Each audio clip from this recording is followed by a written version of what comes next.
Om.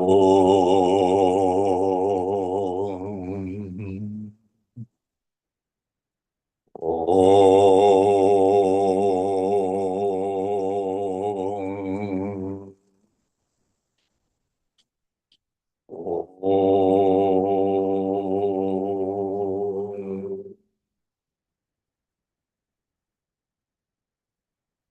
Gurur Brahma, Gurur Vishnu, Gurur Devo Maheshwara, Gurureva Param Brahma, Tasmai Shri Gurave Namaha.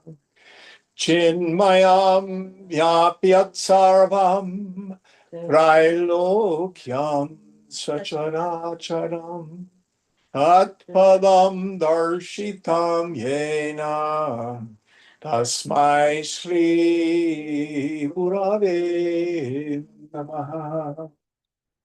Tvameva mata cha pita tvameva Tvameva bandhuscha sakha tvameva Tvameva vedya dravinam Tvameva Tvameva sarvam mama deva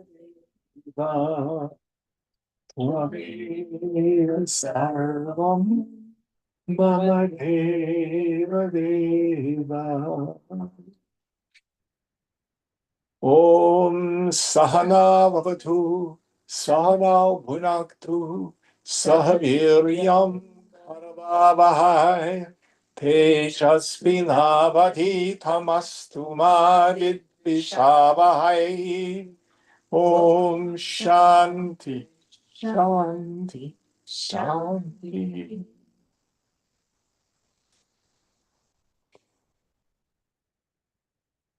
So again, where are we in our text for those who have a book? Chapter 6:28. Chapter 6, verse 28. Abhyasa Yoga. Is it too chilly for you to want me to turn the fan down? No. Okay. You help us out? Yunjanevam sadatmanam yogi vigata kalmasha sukena brahma samsparsham atyantam sukhamashnute. The yogi, engaging the mind thus in the practice of yoga, freed from sins, easily enjoys the infinite bliss of Brahman contact. So, this actually answers a doubt that came up last week. There was a student who said, I'm pretty detached from the world, but sometimes it feels like there's no juice, there's no joy. And it feels nihilistic. And there must be more. So here Krishna talks about the two parts of it. Now, he first expressed it in the second chapter, verse 55. When a person casts off all the desires of the mind, O Partha, first part, and is satisfied in the self by the self. This is this Brahmananda Rasa Swad, this tasting of the juice of the bliss of Brahma. This is the Atma Ramana, reveling in the self.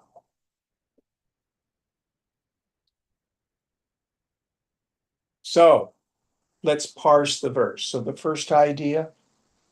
The yogi engaging the mind thus in the practice of yoga. So this is to summarize what he said before. That we've got good posture, torso, neck, and head in alignment. And we are working on this samadrishta, this equality of vision. keeping the mind absolutely still, no matter what the sensory data delivers to us. What Swamiji used to call keeping the mind tuned up. In the earlier stage of practice, we have a point of attention. He expressed this with two metaphors in this chapter, focusing the attention on a point on the forehead between the brows. And in a later verse, he says, focusing on the tip of the nose. It's not that yogis are supposed to be cross-eyed. It doesn't mean that. It means endeavoring to bring the mind to a single point. So whatever your point of attention is, it can be a mantra. It can be your breath. It can be your Ishtadevata. And as thoughts and feelings arise, we notice them and bring the mind back to our point of attention.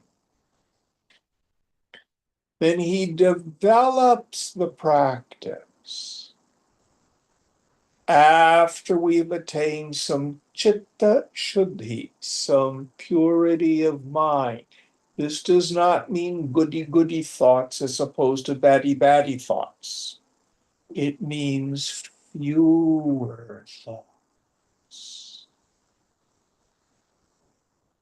When the mind has attained to tanu manasa, thinness of mind, so I can begin to see a thought arise out of silence. It continues and goes back into silence. And there's some space between my thoughts. Then, with the attentive faculty intensely introverted, he says, with your attention on me, merging the mind in me. This doesn't mean the form of Krishna out there.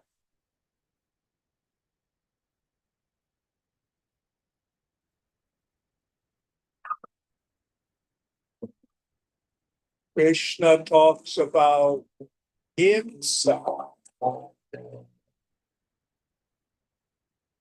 Summer motorcycle races. He means the self, yourself.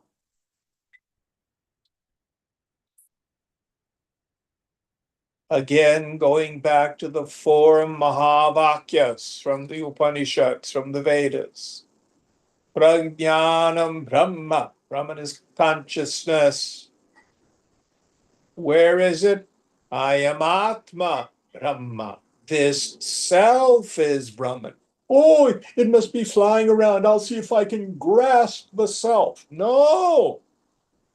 Tat Tvam Asi. You are that. Well, I don't feel like it. I feel like a miserable creature with all sorts of problems. That's why that third one is called the Upadesha Mahavakya. This is where all the instructions of yoga reside. Be it asana, be it pranayama, be it visualizations, be it long chants, be it yantras. All of these have as their goal chitta shuddhi, purity of mind. And at an auspicious moment, when the thoughting has stopped, as Swamiji used to say, I get intimations of who am I? What's my essential nature? Hold on. Fourth Mahavakya does not say Aham Mahatma, Aham Muni, Aham Jnani. It says Aham Brahmasmi. I am Brahma, not I know.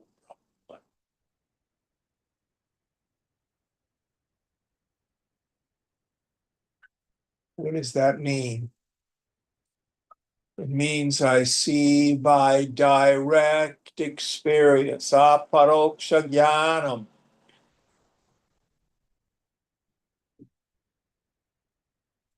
But there's no person in sound. There's only that vast, empty space of awareness. And we need to practice this over and over and over again. Maintaining two maxims, two slogans, two thoughts. First, I cannot think a real thought. None of my thoughts are real. Let them go. And number two, no personal sense of self is real. If I feel like a person, Jim or Deepa or Atik or Aishani, I'm in delusion. No blame. It's not evil or bad. It's just from that viewpoint, I'm going to posit a goal, and then I'm going to get all caught up in trying to get to that goal, thinking that's what's going to make me happy. And Krishna is saying, no, stop. At this point, Swamiji would thunder, shut up and get out. Thinking he wanted me to leave the satsang hall. No, stop the mind. Get out.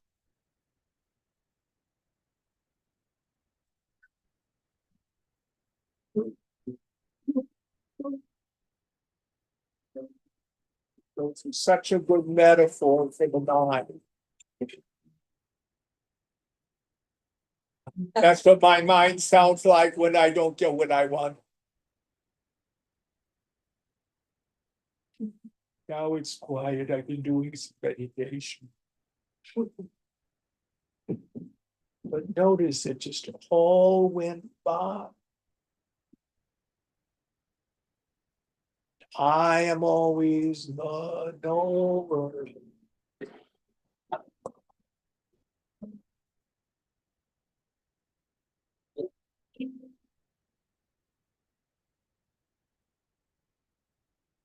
All right, next idea. Free from sins. So sin here doesn't mean there's a cosmic traffic cop. Oh, you ate your dinner with the wrong hand, you got to pay a fine. Or, oh, you did something to make yourself ritually impure. No, it doesn't mean that.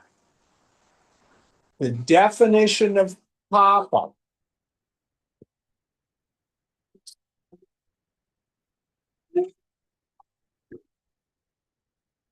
for us yogis is any action in the body, physical action or mental activity that grossifies the mind, that makes it thicker, denser, more identified. Any action or thought flow that quietens the mind is punya. And it can shift. as we move through our sadhana. I can remember having a conversation with a fellow, and he had gone to a guru who told him to chant his mantra with a mala 1,008 times every day. And he had done this for years and had gotten nowhere. And I said, well, maybe now your mind is quieter than the mantra. Why don't you try letting go of the mala and let there be space around your repetitions of the mantra? Om Namah Shivaya, Om Namah Shivaya.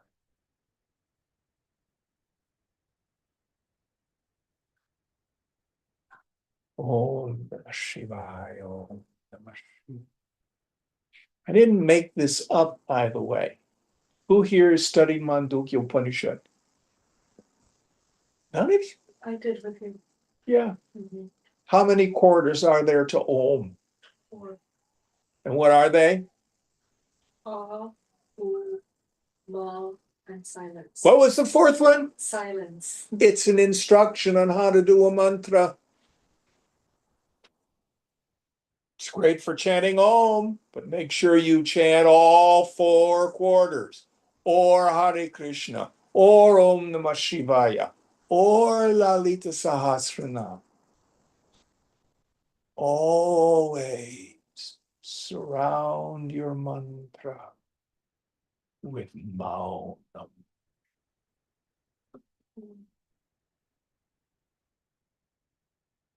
Because it's in the silence that the Turiya becomes evident.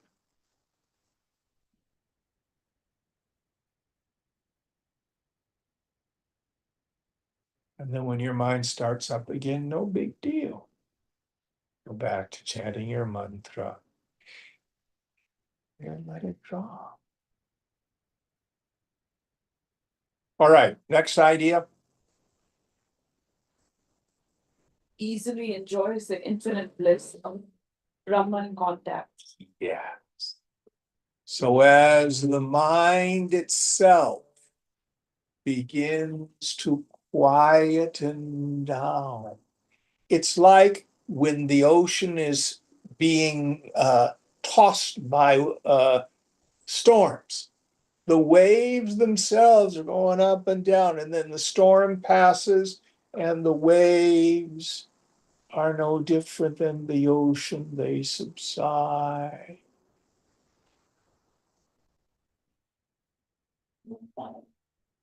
This is this Brahman contact. This is this Atmaramana.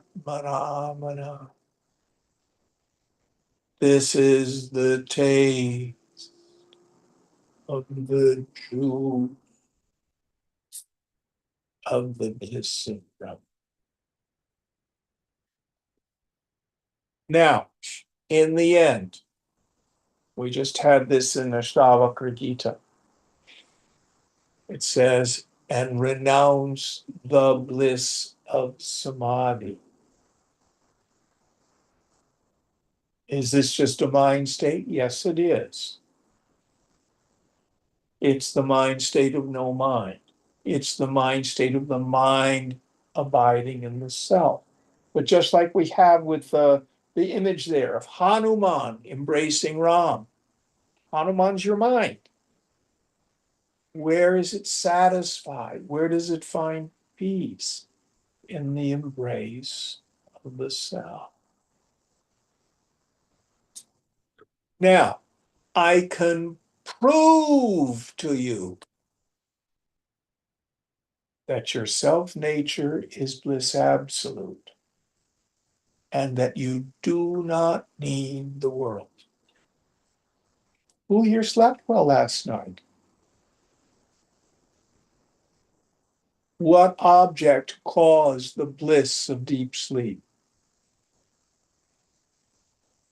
Did you enjoy it? Did you get sleep in because it was Sunday morning? Yes? Mhm. Yes. And then there's what I call snooze alarm bliss, vasanananda.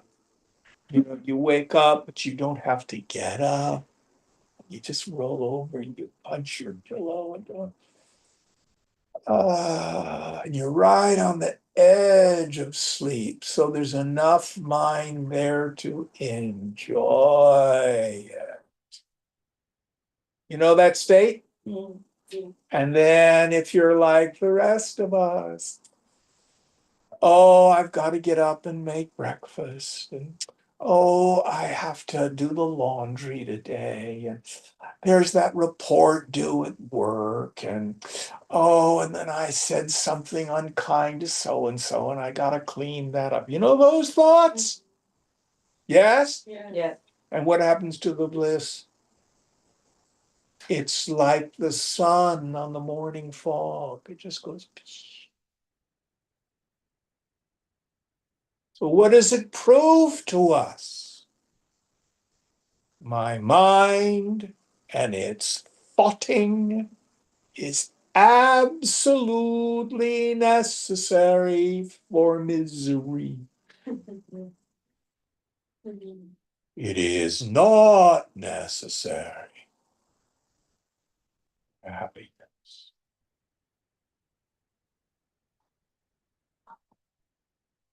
But I'm a fool and I think, no, no, no, no, no. Happiness is getting stuff or control or playing whack-a-mole with the world. And all we even get then, desire and object of desire become one for an instant, a little second. The mind is freed from its craving, its discontent, its restlessness. Oh, that was such a good fill in the blank.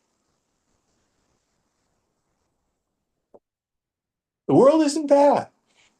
In the beginning, we advise people to let go of our attachments to the objects of the senses. They avoid them like poison because of the power of vasana. But in the end, the world isn't bad, it's just empty.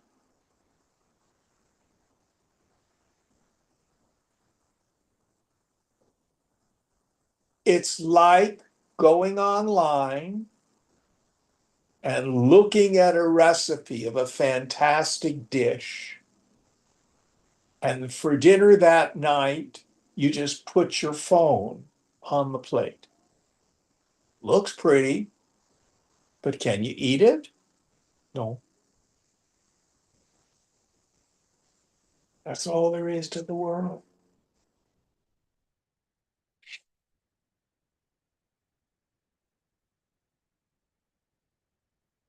We don't need to run from it. Let the body fulfill its prarabdha in the world. But where is happiness? Happiness is you, or Shankara thunders. Chidananda Rupaham. Shivoham. Shivoham. And his Nirvana Shaktikam. Chidananda Rupaham. Shivoham. Shivoham. My nature is bliss conscious.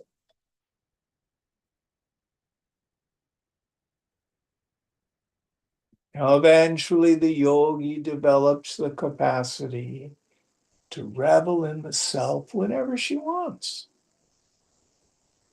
And if the mind is needed for extroversion in the world, no big deal. Your self is always there. Friday, my friend Ganesh came over. Many of you know Ganesh. God bless him. Thursday was Guru Purnima, so he wanted to take me to dinner. So we were just yakking about stuff and his new business and da da da da da. So we walked down to Guru Curry House. And we're engaged in Vyavahara, having a good meal. And then we just started to talk about the sound. It started when I was talking about Swamiji. That always blisses me out. And the two of us just went to samadhi.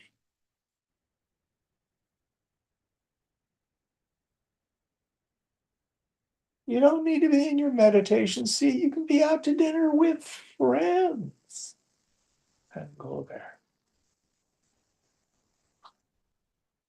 Why? Because wherever you go, there you are. You're always available. There's no condition, no cost. You don't have to face left on Tuesdays in order to enjoy the bliss of the sound.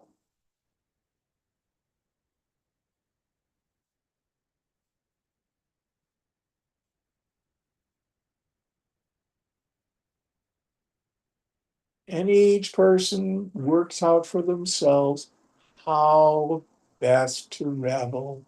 It may be singing the Lord's praises.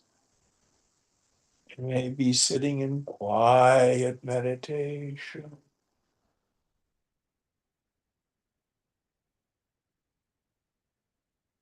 You'll find what works for you. Jim, Yes. is so when you encourage me to be like, okay, clean the dishes, go do service, similarly, right? That helps us get out of our mind, get out of our head, and be more present and access, be more closer to ourselves. The most painful position of the mind is paranoid self-observation on the ego, not on the self, but on the ego. How am I doing? Am I okay? What do they think of me? Am I doing it right? And when it's seeking self, hang on,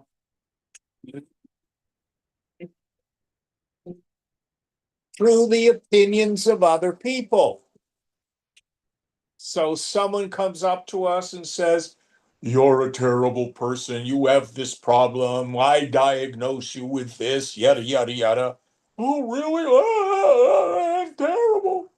And then we look for someone else who says, "Oh, no, you're so smart and you're so accomplished and you do so well. Oh, thank you." And it's nuts because it's whatever the mirror is saying, that's what I think I am. Stop it. Do not seek self through the distorted mirrors of other people's opinions. Stop.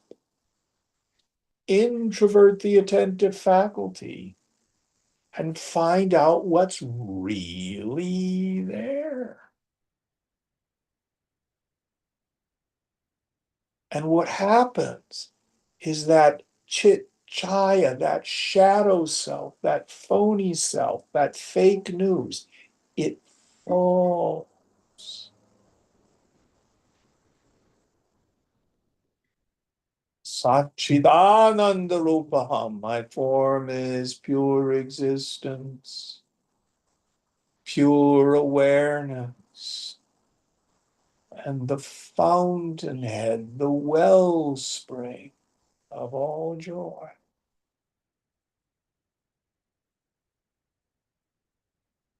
Is that useful, Atik? Yes, Jim. Thank you. Good question. All right, is that all the pieces of that verse? Yeah. All right, next one. These are so rich.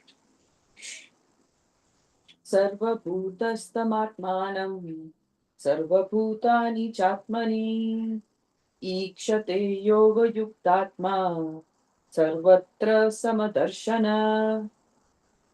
With the mind harmonized by yoga, he sees the self abiding in all beings, and all beings in the self. He sees the same everywhere. Yes.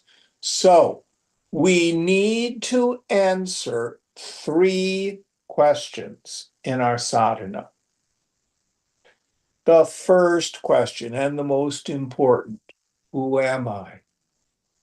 Is everybody still online? I saw the thing go funky. Yeah, Yeah. it did, but it's Okay. fine.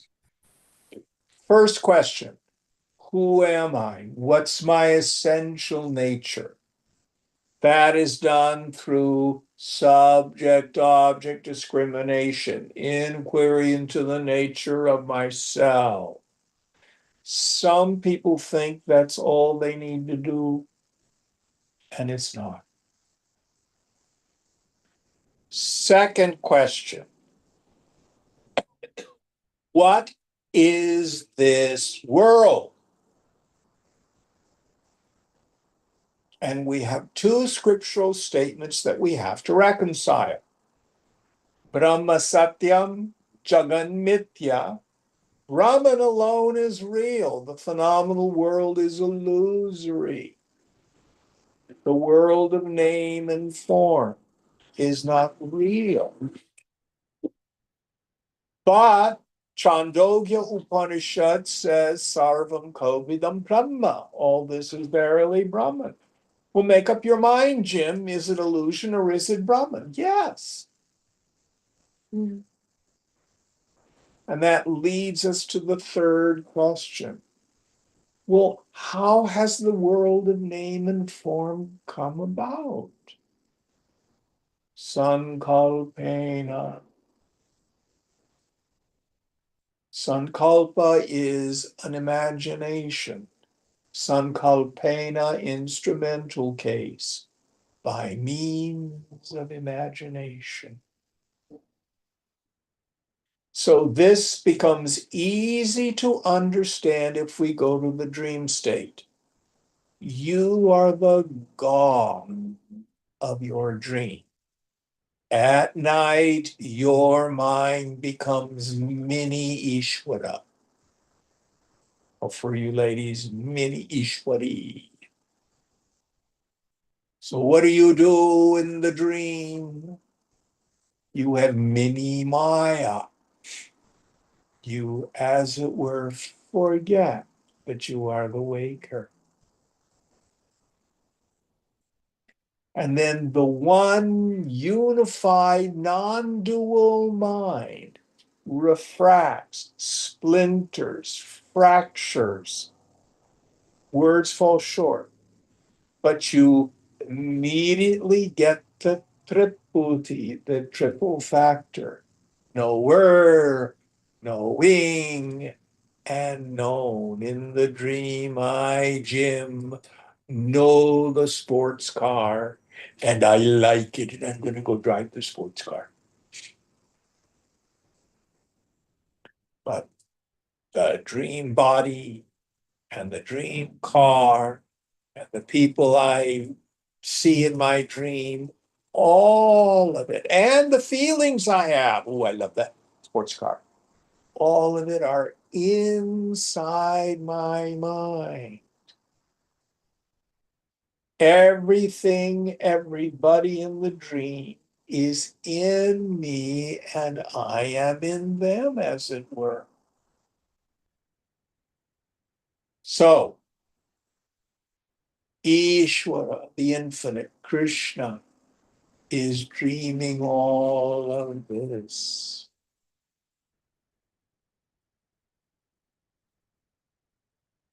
Just like you may have a terrible nightmare, you're being chased by monsters, and when you wake up, you go, oh, thank God that was a dream. You're safe in your bed. So also, when the ignorant person realizes their self nature, They see, oh, this dream of being a person, this very long and very vivid dream wasn't real.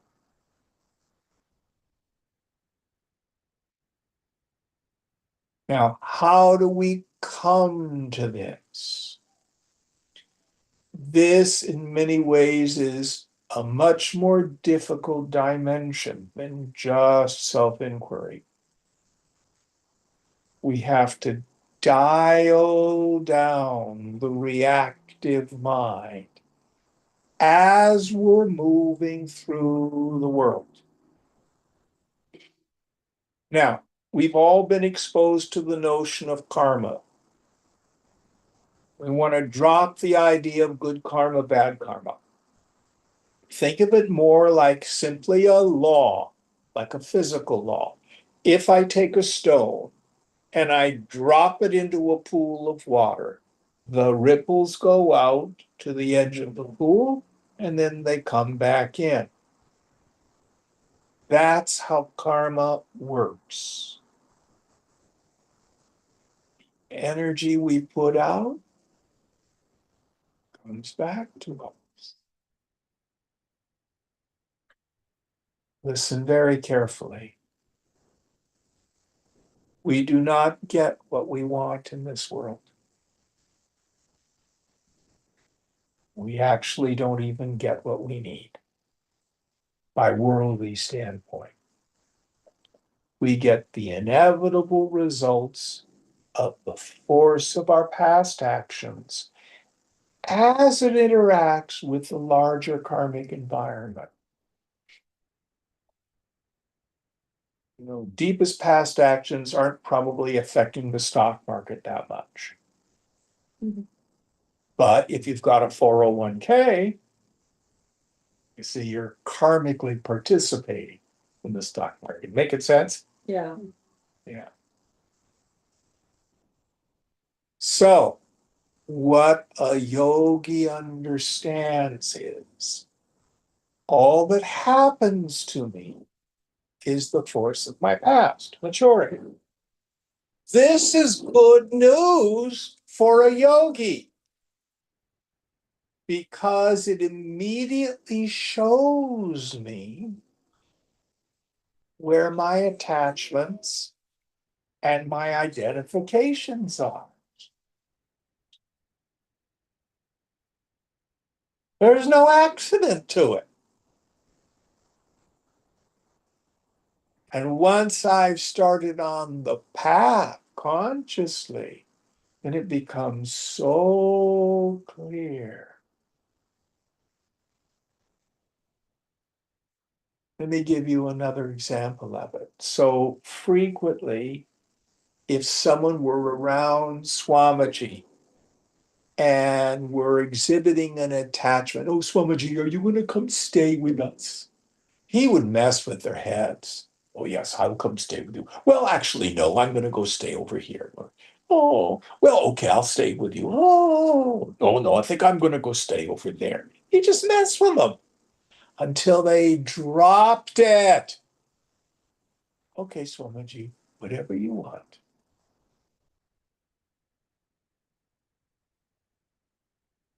Now, we don't need an external guru to poke at us. Life itself does a very good job.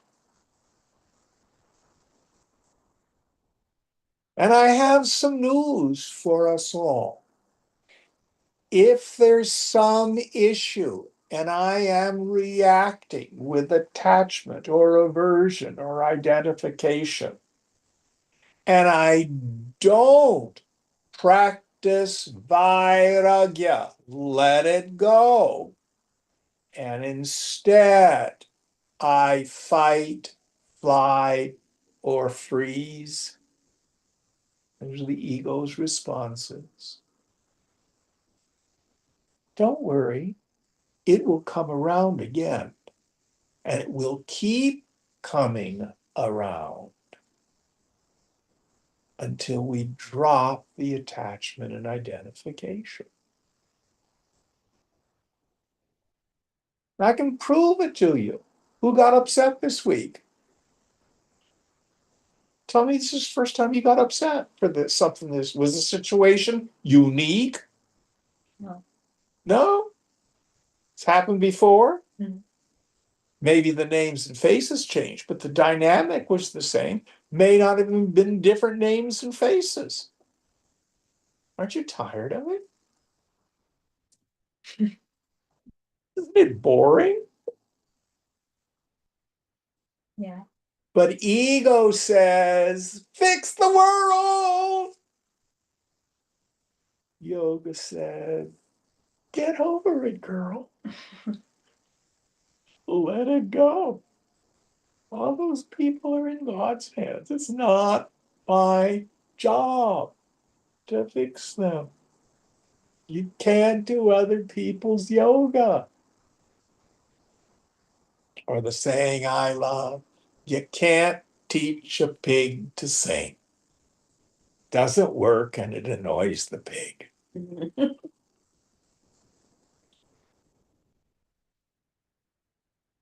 But don't worry, the situation will continue to come our way until we learn Vairagya.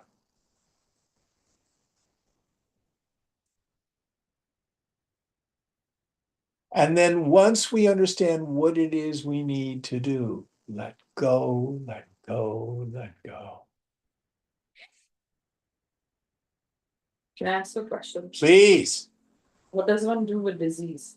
With disease, well, in the 12-step tradition, we have a prayer called the Serenity Prayer. And it goes like this: God, grant me the serenity to accept the things I cannot change, the courage to change the things I can, and the wisdom to know the difference. So we're not talking about being a doormat. Let me see if I can give another example. You walk outside and a dog or a cat's pooped on your porch. Oh, my karma. Yeah. Don't get upset, but clean it up. So it doesn't mean we don't take action. But my job is to not get upset about it. So some things with disease, we're able to go to the doctor, do healing work, do energy work, get acupuncture, stuff like that. And sometimes it will heal, sometimes it doesn't. And all we can do is accept.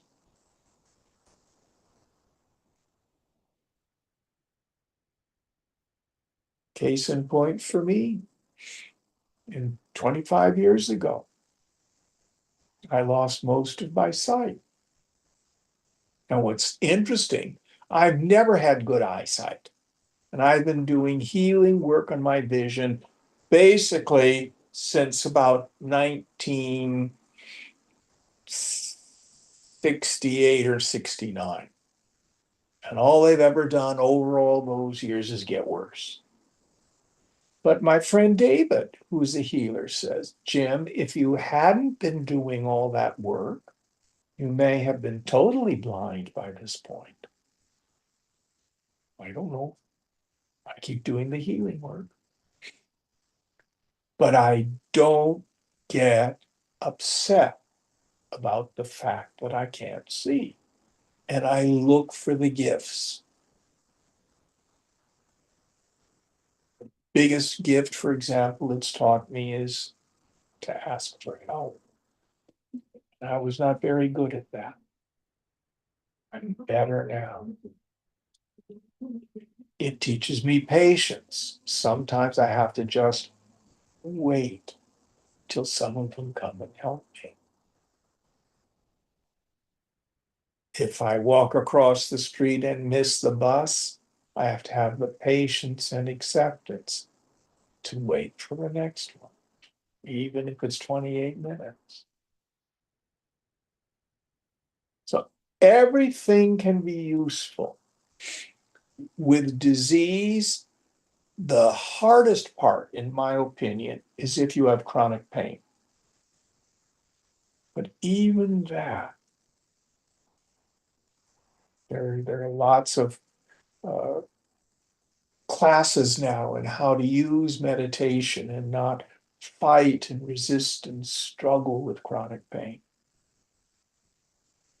But we do what we can. I'm in no way saying that you have to put up with being sick. But it's never a reason to lose your serenity. Does that make it, is that clear? Yeah. Some of us have Edsel bodies. Any of you remember the car, the Edsel? It was made by Ford. It was named after his son. It's a really pretty car in the 50s and a total lemon. Nothing on it worked. One of the poorest engineered cars ever. Some of us have an Edsel for a body. It looks okay on the outside, but nothing works. What the text we're doing on Monday nights, Ashtavakra Gita. This is a dialogue between King Janaka and Ashtavakra. What is the name Ashtavakra mean? It bends. Yeah, he was a cripple.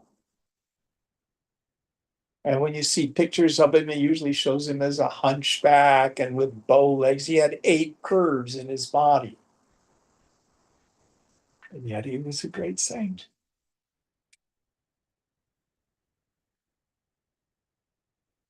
How old was Shankara when he died? 37 or something? 32. 32, yeah. He died of something. We don't know. Someone once told me that there's some legends that he had stomach trouble or something. Ramana Maharshi had cancer of the elbow. Nisargadatta Maharaj was a smoker. He had cancer of the throat. The knowledge of the self does not keep the body from its prarabdha. As my dear mother used to say, you gotta die of something sooner or later.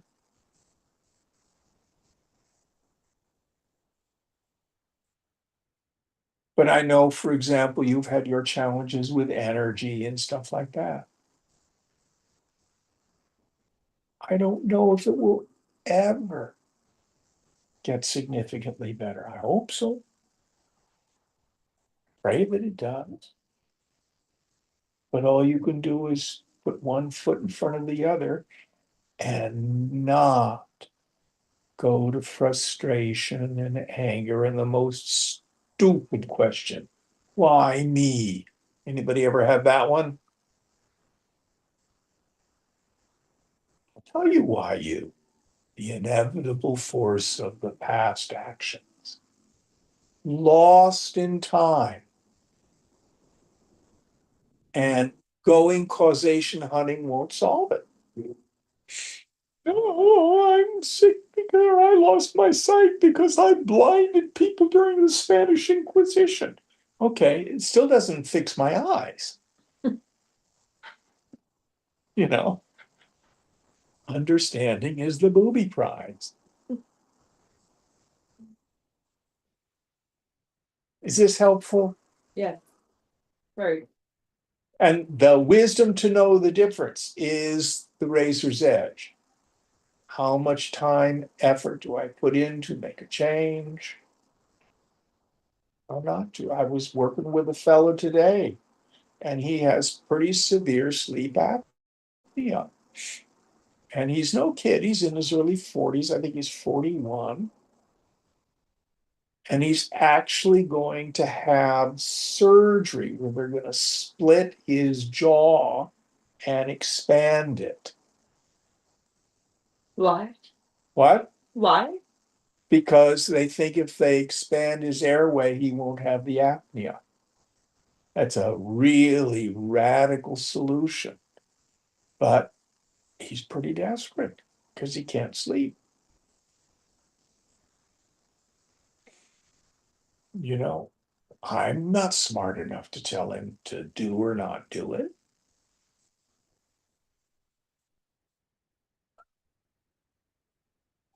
But do your best to accept what you cannot change and the courage to change what you can.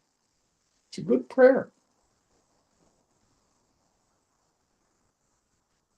And then we always round it off with, not my will, but thy will be done.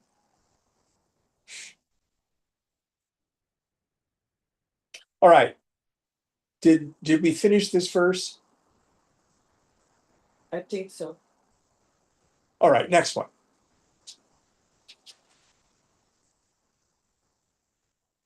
Yo mam pashyati sarv Yo mam pashyati sarvatra sarvam cha mai pashyati tasyaham na pranashyami sacha me na pranashyati.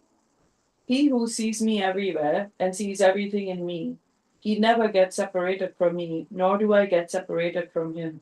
Yes. So back to our three questions. Who am I? What is this world? How has it come about?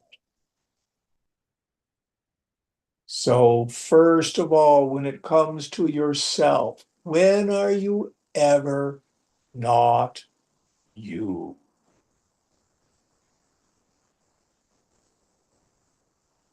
Even if you're miserable, did you cease to exist? No. Did you know your misery? Oh, yes, let me tell you all about it. I am, I know. Nobody lacks the direct experience of the sound. And once we realize what it is, what its nature is, and in fact, I am birthless and changeless and deathless, always safe. And that the mind letting go of the world and abiding in the self is a happy mind.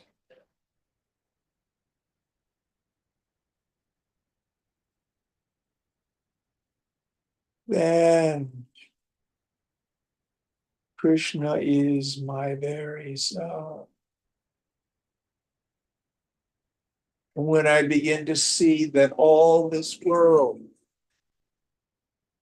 is like a dream, like a hologram, like a movie, but it has a substratum. Substratum is Krishna. Here is a wonderful exercise, sometimes called Drishtita. Have you ever sat opposite another person and just looked into their eyes and endeavored to just drop your mind? Who's done that? And you begin to see, oh, the being looking out of those eyes is the self.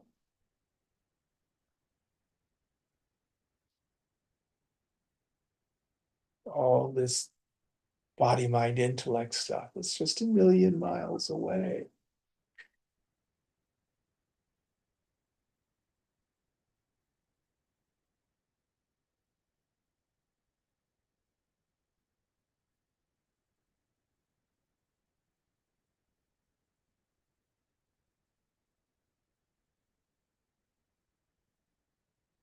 And everything is a form of Krishna. And what I need to do is drop my superimposition of likes and dislikes. I love Vidyaranya's paradigm. He says the first superimposition is Ishwara's imposition. So out of nothing, the very stuff of Prakriti, Ishwar dreams all this, the cosmos, the speed of light, smallest grain of sand, a flower, and your body and my body. But then there's a secondary superimposition that my individual mind does. Instead of seeing that Ishvara's imagined world is essentially neutral and beautiful and perfect, actually, I love you. I think you are me. Oh, I want this. Oh, that's terrible. This politician is so righteous. That politician is so terrible. That's all my opinions. Here Krishna sang, Sarvam Kalvidam Brahma. All this is verily God. And it's unfolding exactly as it should. Everything is exactly the way it's supposed to be right now. Do you know how I know that? Because it is. Nobody else did it. Now, that doesn't mean if I am inspired to work for justice, for peace, for healing, for the good of the world. That's also Krishna moving through me. God does not manifest the world at us and to us, but as us and through us.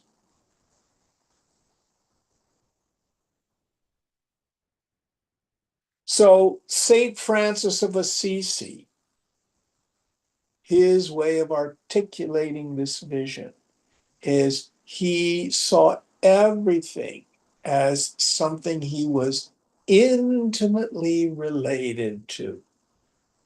Brother sun, sister moon, it's intimate connection. He called his body brother ass, like a donkey. And do you know what his final words were on his deathbed? Welcome, Sister Death.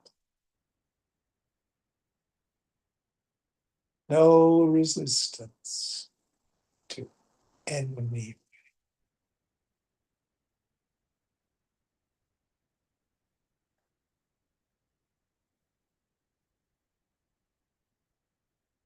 All right, next verse.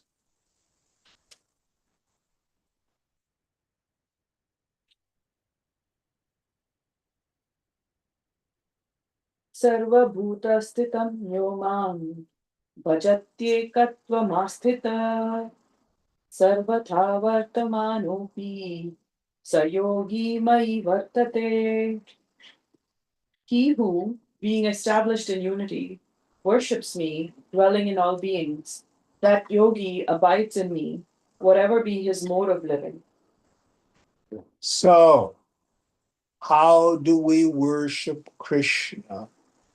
Not just Ramananda in the pure sense of the South, but understanding Vishayananda, the bliss that we experience through the names and forms.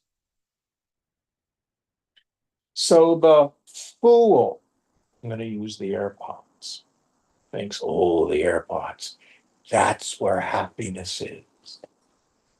And then when desire and object of desire become one, oh, AirPods, that's where it's at. More AirPods. The yogi, AirPods come along. Oh, I'm going to dance with the AirPods. And when desire and object of desire become one, oh, that stopped my mind. Krishna, Krishna. So everywhere in the world is a taste of Krishna.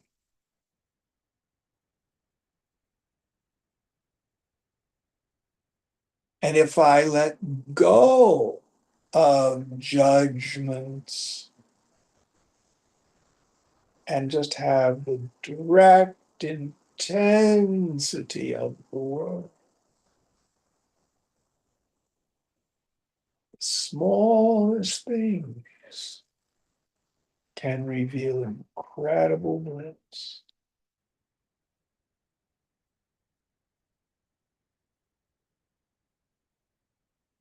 Many of us will intuitively get that experience in nature. Who here enjoys nature? Yeah, we're kind of hardwired for it. But then there are those who may be walking around in nature with their headphones on, and they're not even present to the beauty.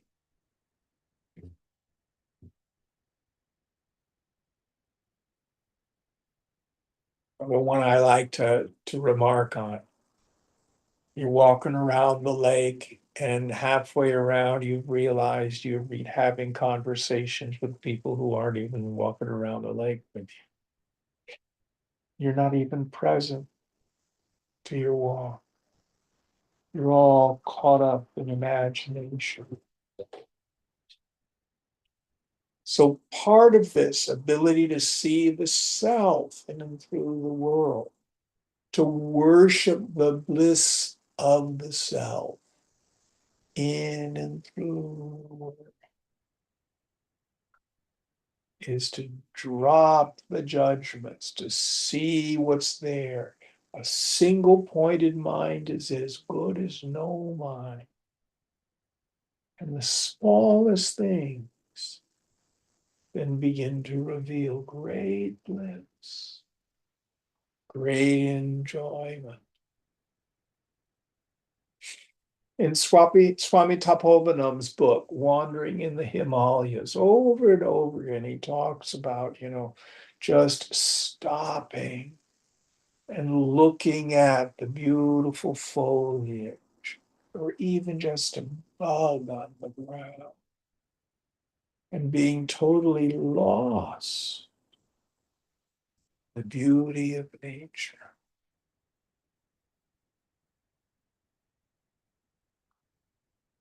It's a practice to see the self in everything, because everything is actually in the self.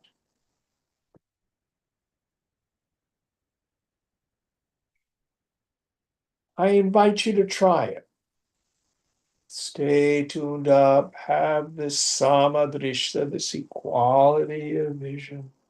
And maybe you can only maintain it for 5 or 10 minutes in solitude, outside. But it's a start.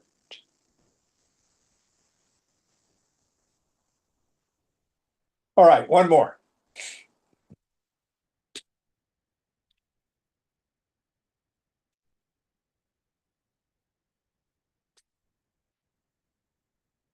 Atmo Atmapamyena sarvatra samam pashyati Arjuna, sukham va yadi va duk sukham va yadi va dukkham sayogi paramo mata.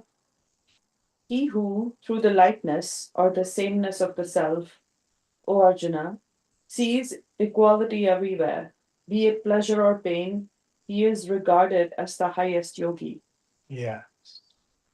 So sukham is the mind's response to conducive environments, happiness.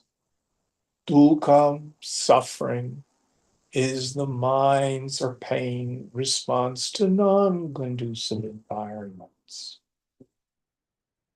The place to start is don't worry that your mind has those responses, but don't be tyrannized by them.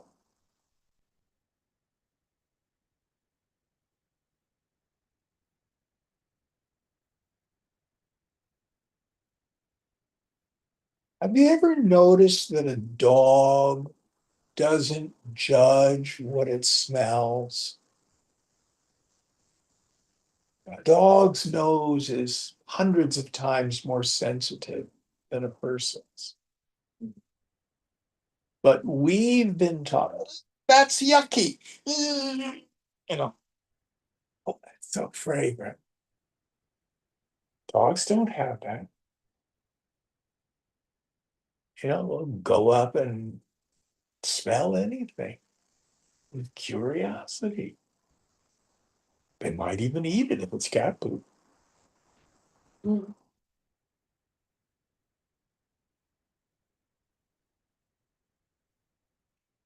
So that's a being who doesn't have the kinds of judgments that you and I have developed.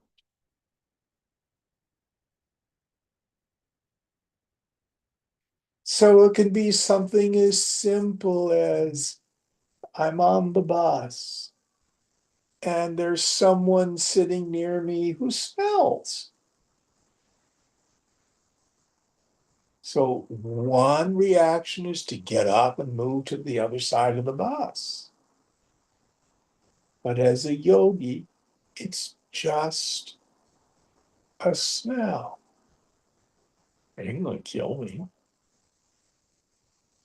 Just be present to it.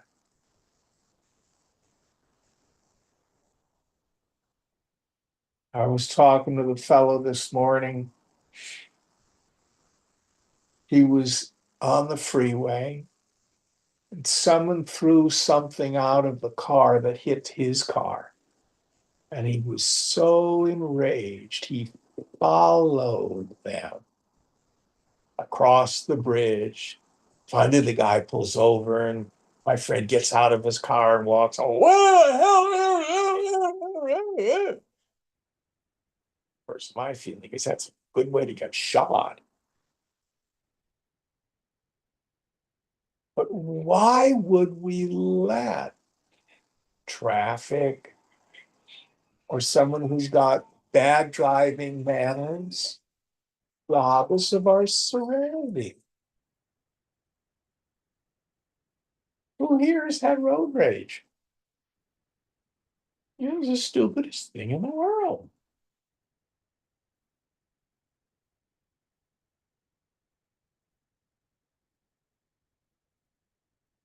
It's a good place to practice.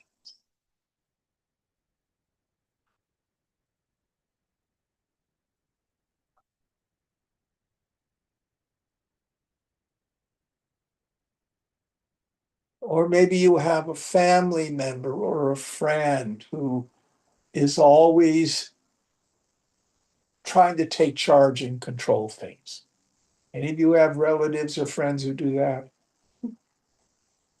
Or maybe you're that way. And you find it irksome.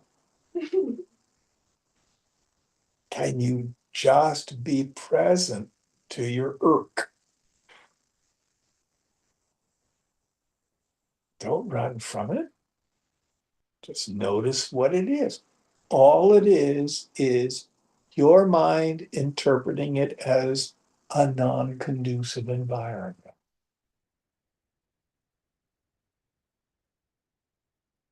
Don't do anything. Just watch the subtle body shake, rattle, and roll. And what happens when we start to practice this is it turns down the volume level. We may have friends or colleagues at work who are, the word we use today is hypersensitive. They take everything personally and reactive and stuff like that. Who has had friends or colleagues like that? So common.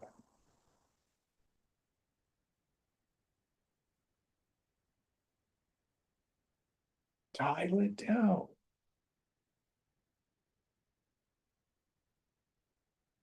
Don't take it personally because there's no person there.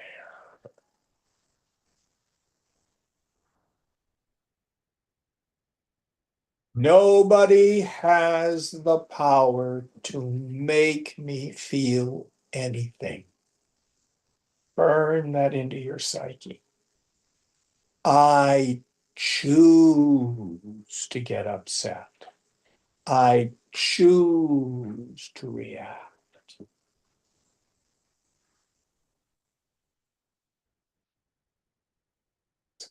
Incredibly important spiritual principle. Now, I'm not saying they're right and I'm wrong when there's disagreement. But whether I'm right or wrong, or they are right or wrong, I do not need to get upset.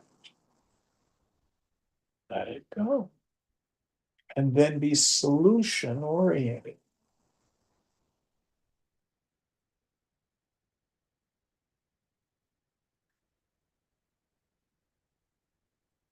Earlier, Krishna has says that even a little of this yoga frees us from great fear. Long before we attain self-realization, these are practical spiritual principles which make moving through the world so much easier. Okay, we'll end here. What verse are we on for next week? We just finished 32. Beyond 33. 33 next week. Om Purnamada Purnamidam Purnat Purnamudachyate Purnasya Purnamadaya Purnameva Vashishyate. Om Shanti Shanti Shanti. Hari Om Sri Guru Pyo Namaha. Hari Om. Om.